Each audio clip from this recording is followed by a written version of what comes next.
For centuries, Guernsey had to defend itself against invasion by their French neighbours. Château de Marais is the oldest fortification against the French.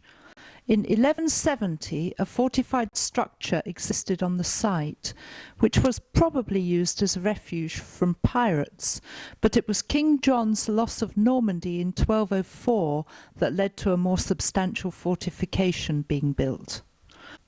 Castle Cornet was begun in the mid-13th century, had a chapel, a half-round tower and a square tower, all of which were defended by walls, a ditch and a drawbridge.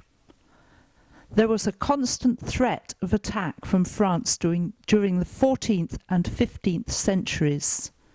Vale Castle has a 15th century entrance and gatehouse. The stone curtain walls and buttresses date from the 16th century. The castle defended the stretch of water separating Vale from the main island of Guernsey, as it was thought the French could easily invade from the North Island. 15 loophole towers were built between 1778 and 1780 during the Napoleonic Wars. They were meant to prevent beach landings and were manned by musketmen of the local militia.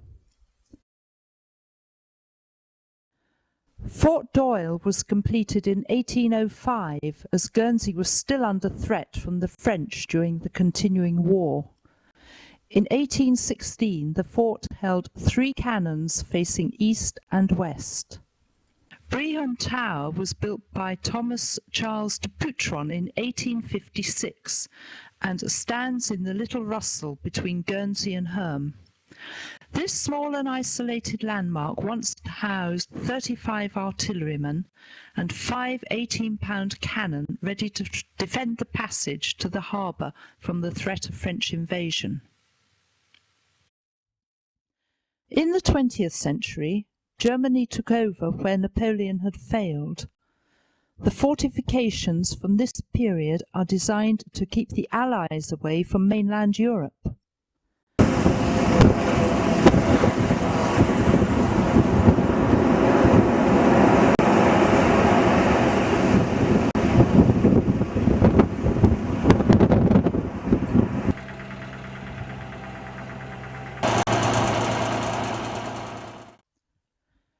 Since the European Union has brought peace and prosperity to our neighbours, global warming has brought a new threat.